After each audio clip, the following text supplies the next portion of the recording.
Hello and welcome to another webinar by the National Financial Education Center Debt Reduction Services. This is Todd Christensen, Director of Education. And today's topic is all about how we spend money, credit or debit or cash, oh my. And we're going to talk about the various ways that we buy things, the methods that we use, and why that matters. Some are more beneficial than others, while there are many ways that we can buy things that will actually do damage to our finances. So that's the topic for the day. We'll begin just very briefly, as I always do, just introducing the company. Debt Reduction Services is a nonprofit credit counseling agency. We've been around since 1996. Offices across the nation with a call center for those areas where we don't have a physical location. And we provide free financial education in our communities and online. So welcome. We appreciate you being here. I'll make sure that the information shared today, the goal is that it be practical and helpful.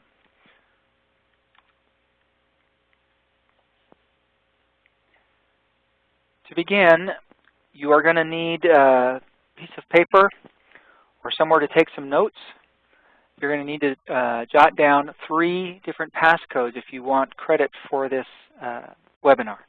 Now, if you are not looking for a certificate for completing this and other webinars, this is nothing that you need to worry about.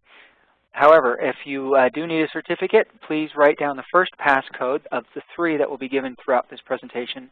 The first one is pesos, P-E-S-O-S, pesos. All right, so let's go ahead and look at some of these different methods that are out there. This is just a few of them, albeit the most common. You've got of course, cash down there at the bottom, the old standby check, paper check. You have a credit card, a debit card, also known as a check card, prepaid card, wire transfer, money orders, and representation of electronic payments, everything from electronic funds transfer, automatic clearinghouse, or bill pay, which we'll talk about their differences. It does matter, though. Some of these, as mentioned, are very helpful in our finances and helping us reach our goals. Others can actually put us behind in that road to reaching our goals and our vision for our financial future. So, which are most common? What are the trends? What are some of the dangers? What are some of the benefits and the disadvantages? So, let's just start with cash, the old standby cash, and cash is king. Cash has some very strong advantages, but they also have some disadvantages. There are many, including financial educators, well-known or not, that promote the cash envelope method as the only way to go. I'm not one of them. I think cash has its place, and a very important place. I think the envelope method can be helpful in many households, but it is not a cure-all, and it is not always the best option in many households. Some of the benefits of using cash, of course, you can't overspend. If you go into a grocery store with $100 that you budgeted for the week and you leave everything else in the car or at home, you're not going to overspend. You can't spend $110 if you only have $100 in cash. It forces us to spend within the limits that we have created.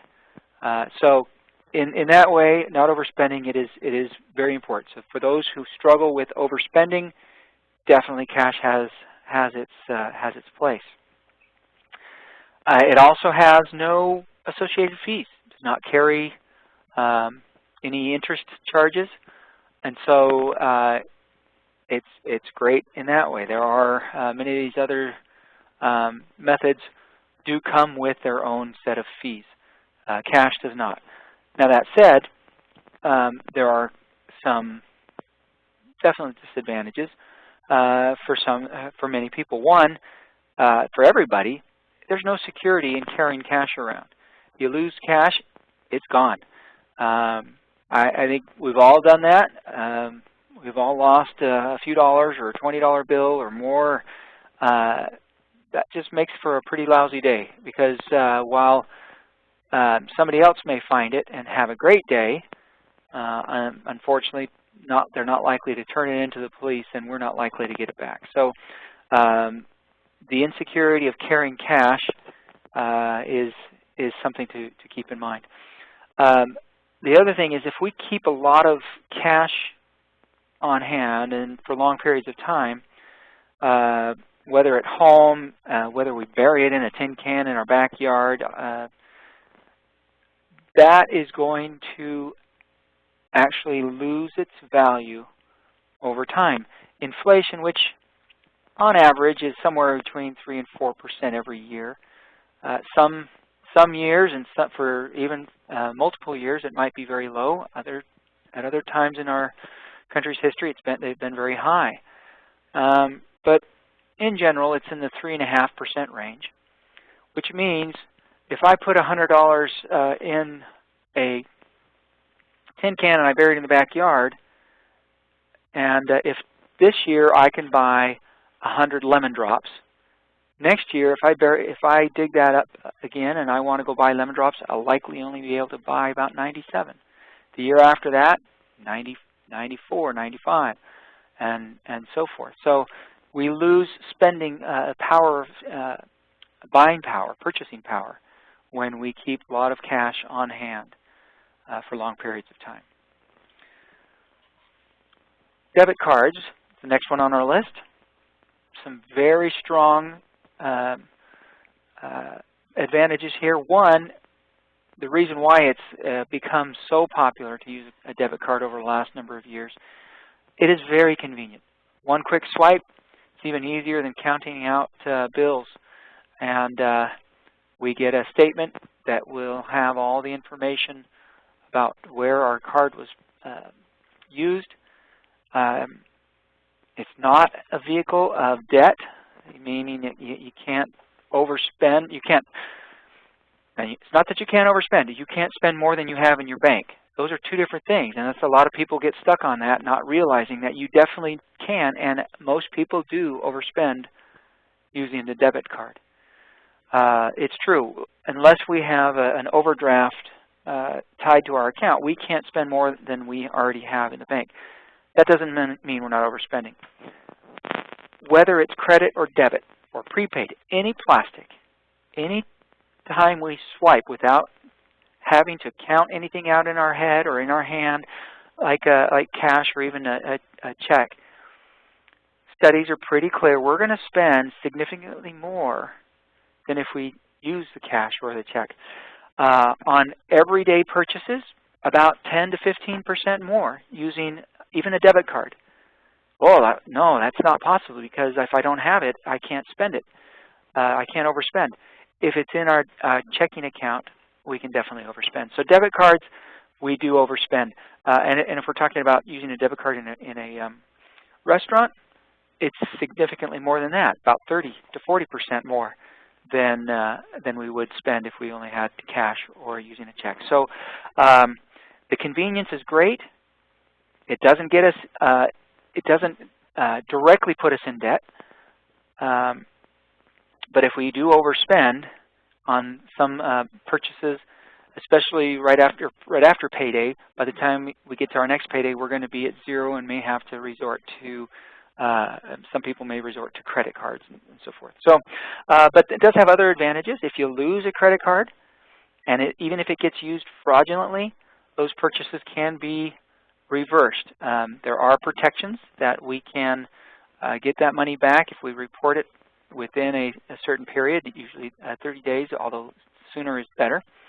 Problem is that money is gone from our account, and that's likely money that we need to pay rent or pay groceries. That's our money. And it might take a week to 2 or 3 weeks or so to get that money back in our account. So it does have some of those disadvantages, that the money's gone, but the advantage of eventually getting it back. some banks and credit unions also may provide some rewards for using your debit. Others may charge a fee. It depends on the bank or the credit union. And we'll talk about why some may provide rewards for using your debit, particularly if you use it as a credit card at the merchant point of sale.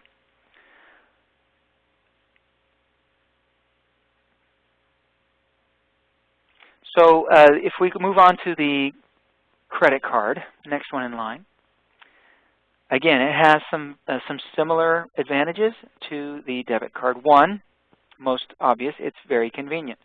A simple swipe and the purchase is made. Many people don't even remember the days when credit cards and debit cards used to take 60 seconds or longer at the checkout stand to get approved. Many of us that do remember those days may also remember sitting there wondering, oh, do I have enough money in my account to cover this purchase, and start to break out in a cold sweat? Or have I already reached my credit limit?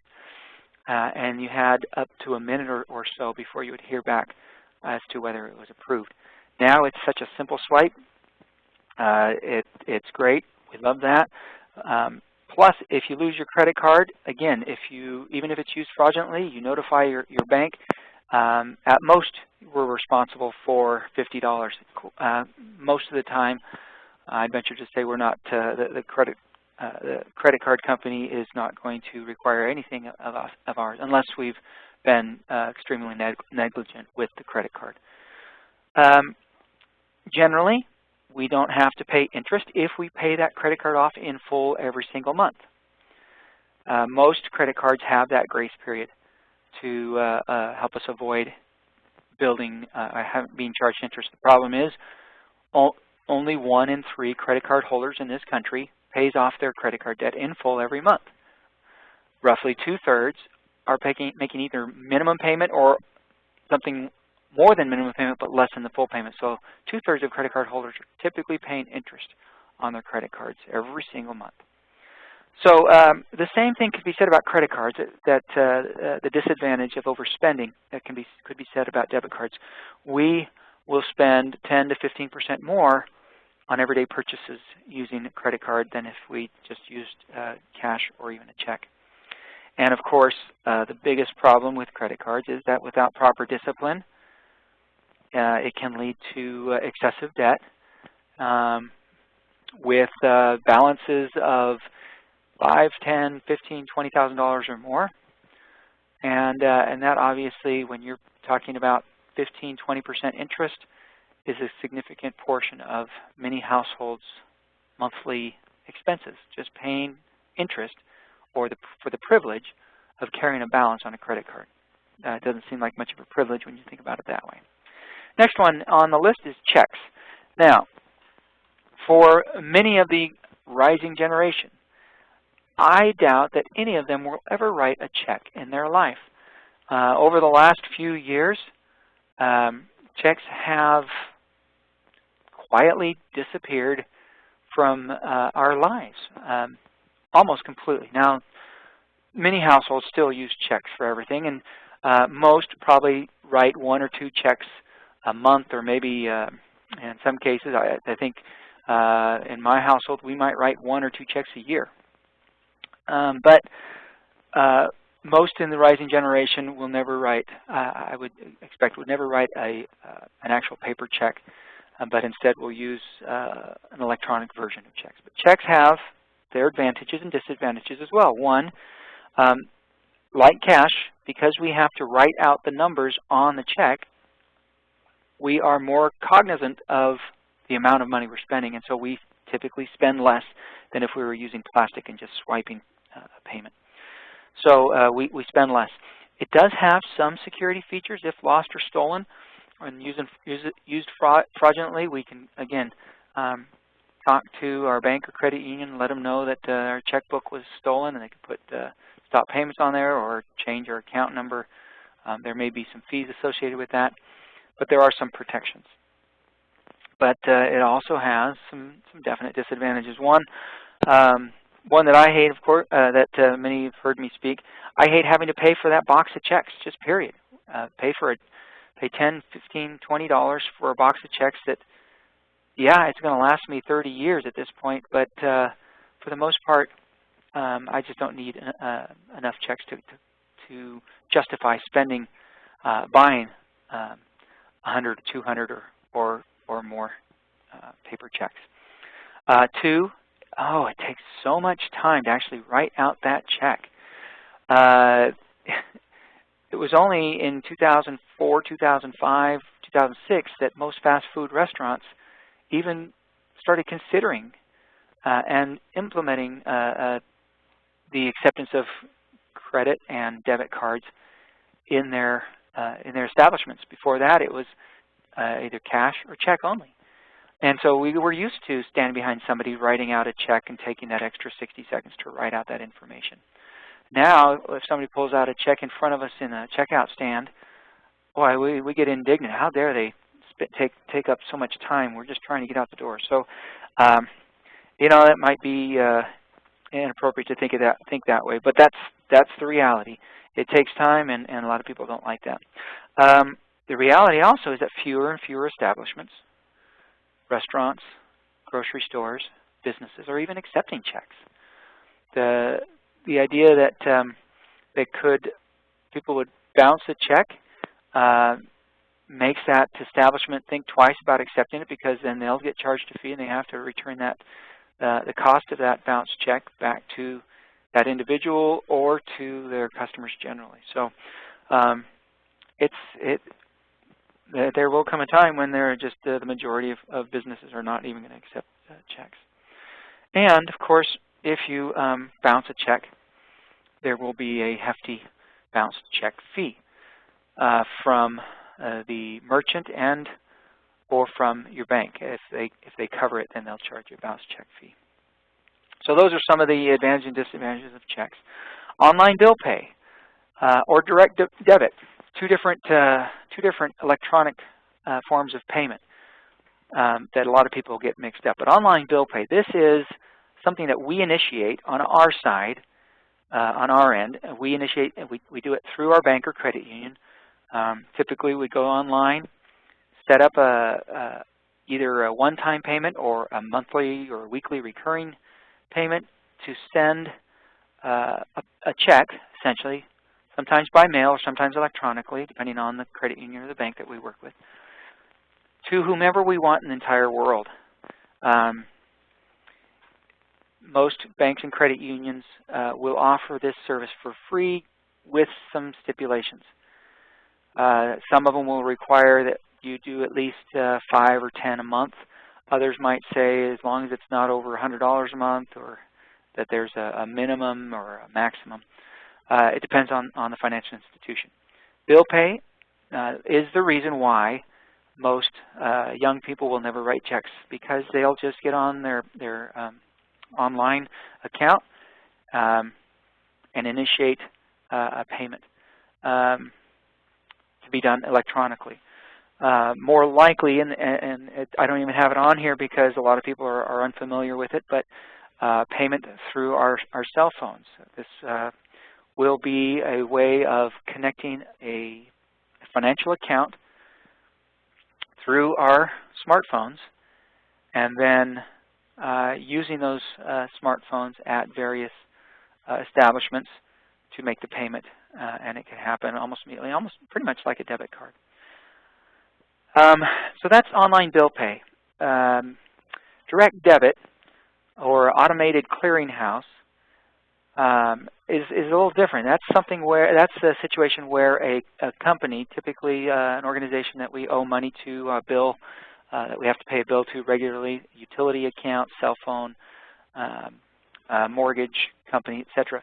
We give them our account number and our bank or credit union's routing number, and then they approach our account and take the money that way. And so the online bill pay is something we initiate and we send out. The direct debit, or the automatic clearinghouse, ACH, is on the other hand, is something that a company comes to our account and takes the money. Actually very different with potentially different ramifications there. If if I'm sending a bill using bill pay to send my rent or mortgage payment every month, if for whatever reason that payment gets delayed in transit, whether by mail or on my bank or credit union's side, or gets lost for whatever reason, it doesn't matter if I've authorized to send it. I am responsible for any late payments, late fees that might be generated because of that. It's our responsibility, not our bank or credit unions, to get that payment on time to the organization where we're sending it. On the other end, though, this ACH, direct debit, if that utility company, let's say I give my utility company permission to take the payment directly from my account, it's up to them to do it on the due date. If they are a day or 2 or 3 late, that's their responsibility, and we're not going to be charged a late payment or a late fee. So a lot of people are uncomfortable with giving our account number and the bank's routing number to such companies. Ironically, these typically are the same people that insist on sending checks by mail to these utility companies or other paying bills with checks. Because, and I say ironic, because if you look at the bottom of every single check, there's going to be listed down there in very readable numbers for anybody to see, including anybody who might steal the mail and take a look at it, your account number and your bank or credit union's routing number. And whoever has that check can now take money right out of your account. Doing it online actually is, in general, much safer than sending a payment by mail. Fewer hands touch it, fewer opportunities for somebody to steal it or lose it. So that's the difference between online bill pay, direct debit, or ACH. Prepaid and gift cards. Even if it has a Visa or MasterCard or American Express or even a Discover card logo on it, it is very different from a debit card and credit card, different protections, and it's processed different. So of course, prepaid card means it's just that.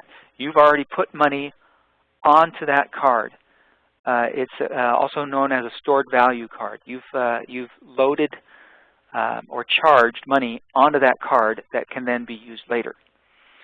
Some people mistakenly believe that running a prepaid card or even a debit card, when they're asked would you like this run it as a credit or debit, they might think, well, it's run it as a credit and then I'll pay it later, or maybe I'll be able to build my credit. That is not the case.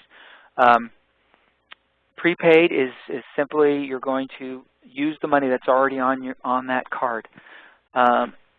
Advantages: you can't spend more than what you put on it. So it is a way of controlling some of our overspending. It is also a way of storing money on a card, kind of like a savings account, except that there is no interest. And for a lot of people, the interest rate on most people's savings accounts is so negligible that they don't see the point. However, prepaid cards generally don't have the protections that money in a savings account would have, or even a checking account. Even as I record this webinar, this very week, the Consumer Financial Protection Bureau, one of the super regulators out of Washington, D.C., has been considering whether to add additional protections to prepaid accounts and what those kind of protections would look like. But generally, there are limited security features. There's no guarantee that the issuer of that prepaid card is a bank or credit union, and thus will not insure any lost funds. Anything in a savings account or credit or a checking account, if it's in an FDIC or an NCUA insured account, is backed by the federal government up to $250,000 per account. So even if that bank or credit union went out of business, we are still going to get that money if we had an account there. So that may not be the case for many prepaid cards. Most have higher fees than a checking account, a debit card tied to a checking account. And those fees can come in the form of a monthly fee. They can come in the form of an annual fee or a per transaction fee. There are lots of fees there, and typically a prepaid card, which is often used by what are a population termed unbanked or underbanked, those who don't have a checking account or any kind of a bank account, or may have one but still use products such as a prepaid card or payday loans or check cashing services. Surveys, studies show that they typically spend about 10% of their income on fees for using those services. So there are many fees associated with them, and there are some cases where these fees can be disregarded or where they won't be charged if perhaps you set up an automatic recharge of the card through a direct deposit or something along those lines. But just like cash, if you put a lot of money on a prepaid card, there's not going to be any interest earning on it, and it's going to be losing value, purchasing power over time due to interest. Next one on the list, you got money orders. Money orders are very convenient for sending payment if the merchant or the individual does not accept checks. You don't have online bill pay. There's no debit or credit card accepted, so forth. Problem I have with money orders is that they cost you money. If you're going to use a money order, you have to pay for it, and it might be 25 cents or 45 cents or $1. But for many households that are using money orders, it's not just a one-time thing. They might be making all their payments by money order, and that can end up costing $10, $20 or more a month just to buy money orders. So the fees are the main downside to money orders. Wire transfers, of course, they are known to be quick and somewhat convenient, I guess. They're particularly useful in times of emergency. Now, the downsides include it's a very expensive way to send money. Wherever it's being sent, whether it's domestically or internationally, there are going to be extremely high fees associated with it.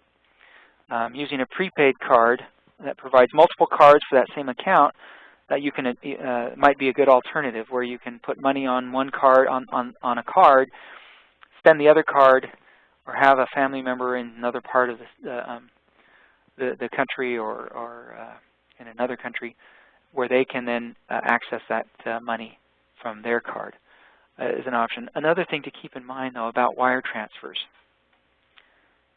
they are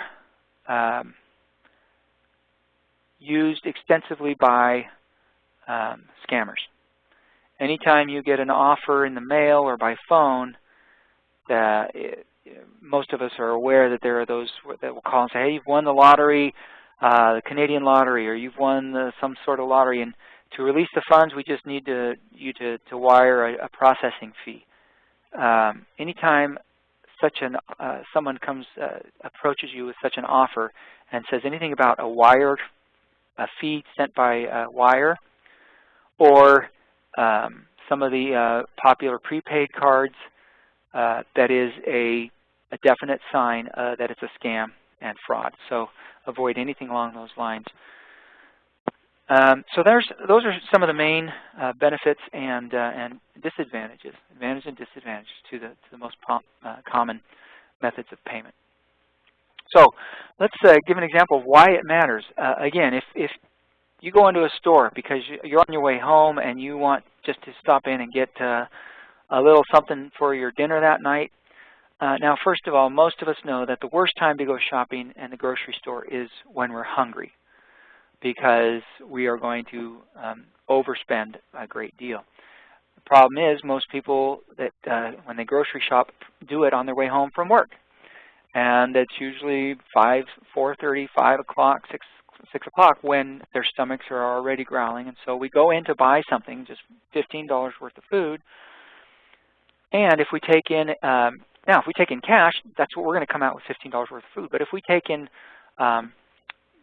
debit card, credit card, prepaid card, even to an extent a check, we're more likely to come out with $60, $50, $100 worth of stuff that is not necessarily the healthiest and that we were definitely not planning. That's just something to get me by until I get home, and then I'll eat something healthy. And of course, by the time we get home, we're full of all this junk food.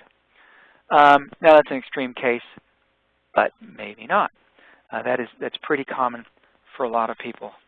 So it matters what we take into stores. So let's talk about the number of the day. 30%. As I mentioned, that's the amount that we overspend using plastic when we go into restaurants. And that's based on a survey that Visa did back in the mid-2000s of 100,000 different restaurants. They found that people spent 30% more on their purchases using debit and credit than they did using cash.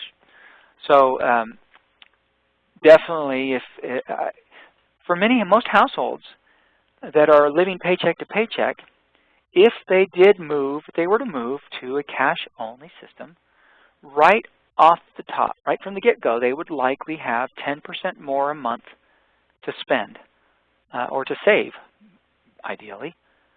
Or if they ate out a lot, up to 30% more.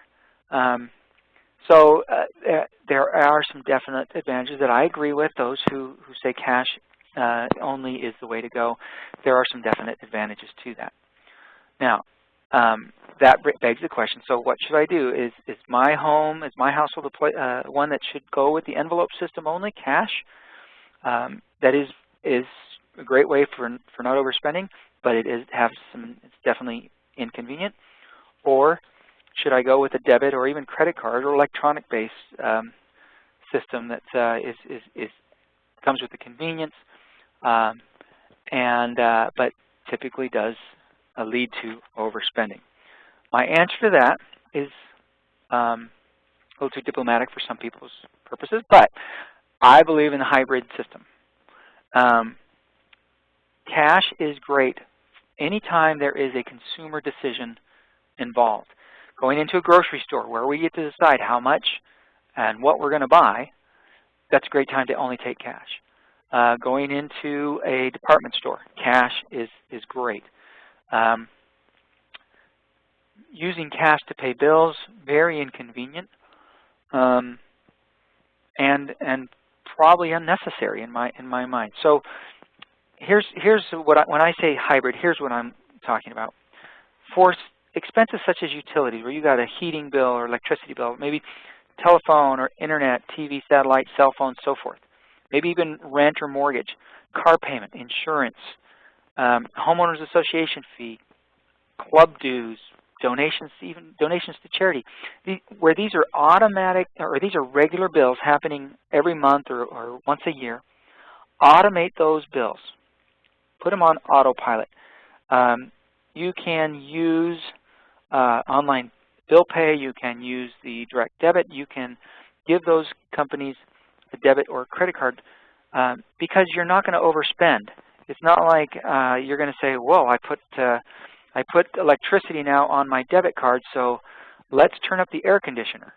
There's no consumer decision involved in those kind of expenses. So as long as we keep track and are aware when those expenses are going to, those transactions are going to process, and we have that money in our budget, use the convenience of those options. As I mentioned, I think direct debit of a checking account is for a lot of people is probably a better option than having to send a payment by bill pay. But you can also give them a debit card, as I mentioned. Now, for regular bills that do not use direct debit, maybe there is a utility account or some company that will not process your payment using direct debit, or doesn't accept debit cards or credit cards. That's where using the online bill pay probably makes the most sense. So you can have your bank or your credit union send that payment automatically every single month. For one-time or irregular online purchases, credit cards have more protections than debit cards. For one, it's not your money that you're spending, which is the good and the bad aspect. It's good because if somebody somehow intercepted that purchase and got that account number and made a fraudulent purchase on it, it's the credit card company's money. You notify them, and you're not out anything. Of course, it's always easier to spend other people's money than it is to spend our own, and so it can lead to overspending. So if there is, on that one-time purchase, the online purchase, if there's consumer decisions involved, credit cards it's not necessarily a good idea. I don't believe it's a good idea to add your credit card to your online payment account, such as PayPal or eBay, Amazon, where you can make a purchase and then not even see the bill for a month or more. So avoid using those. But using a credit card for online purchases also has some protections as a consumer. That if the product is not delivered as agreed, there are some additional options where you can get your money back through the credit card company. When you're traveling, additionally, credit cards are again the most secure way of making purchases. They also tend to lead to overspending on dining out, on entertainment when you're traveling. So just be careful with that. But for groceries, entertainment, gasoline, day-to-day expenses, essentially all in-person shopping purchases, cash really is king. So that's when I say hybrid, that's the hybrid method I'm talking about. Take the debit card, credit card, prepaid card, take all the plastic out of the equation whenever there is a consumer decision involved. All right, here is the second passcode. If you're still awake, you'll want to write this one down. The passcode is PREMIUM, P-R-E-M-I-U-M, PREMIUM. Write that down. That'll be the second passcode to get credit for this course. Okay, so back in the day, back in the 1990s, the question that we would get at the grocery stores was paper or plastic. How do you want your groceries bagged? Well, now it seems like it could be the same thing, paper or plastic. Now, of course, you probably already know that dollar bills are not actually paper. They're mostly cotton. But it looks like paper, acts like paper. So paper or plastic still seems like it's the question of the day. And so we've kind of addressed that. Use that paper, use cash for consumer decision purchasing. But there's this new question that has emerged over the last few years, debit or credit. How do you want that processed? I guess cash is becoming so uncommon that cashiers almost automatically just assume it's going to be debit or credit. So is there a difference? Should you use your debit card as credit, run it as a debit, or can you the transaction be processed as a credit card? What does that mean? Technically, there is a difference. We, as consumers, don't see a difference really at all unless we're victims of ID theft or just fraud. Then there are some additional protections typically associated with credit cards. So running a debit card as a credit card might offer a few extra protections, but generally we don't see on a consumer end a difference between running debit or as debit card as debit versus credit. Usually, or quite often I should say, running it as a debit, that card can that payment can be processed almost immediately right out of our checking account. Running it as credit, most merchants will run their credit transactions in batches, and so it might happen once a day or several times during the day or once every couple of days. So sometimes payments processed as credit might take a few extra hours or another day or so before they're actually come out of our checking account. The thing to keep in mind, though, is debit cards, even if you run them as credit, are never counted toward or reported on your credit report. That is not why they ask debit or credit. The reason why the merchant is asking that is they are basically asking which network, communication network, do you want us to use? The debit card network or the credit card network? That's why a debit card can be a Visa, but a credit card can also be a Visa or a MasterCard. The Visa, MasterCard, Discover Card, American Express, those logos on the cards don't indicate that that card is a credit card, because, of course, you could have a Visa that has the same logos on it, but rather it's just indicating that any payment using that card can be transacted over the Visa network or over the MasterCard network. Think of it the same way as how you get on the Internet. If you use DSL, or if you use cable, or if you use a wireless solution, that method is not the same thing as the Internet itself. That DSL is just the way that you get on the Internet, or that cable. A Visa network is not a credit card network per se. It's just the way that the merchant transfers the information for that transaction back and forth between their bank and your credit card or your debit card bank or credit union. So it's a network, not a credit indication whether it's a credit or debit. So running it as credit has another advantage, which in past years has been highlighted by news accounts of insiders selling or break-ins into systems of different merchants, some very large nationwide merchants, that has resulted in in stolen debit card and credit card numbers. Now, if you run the card as a debit card, it generally will require you to enter in a PIN. And so once you enter in that PIN, that system now has your card number and your PIN. If you run it as a credit, typically it might, for large purchases, it will likely ask you for a signature, but it's not going to ask you for a PIN. Why is that significant? Because if somebody steals the information from that merchant and they've got my card number, they might be able to make some purchases online. I will eventually get that money back. I can put a stop payment. I can close that account, do that sort of thing. But it's kind of hard to make large purchases on a debit card.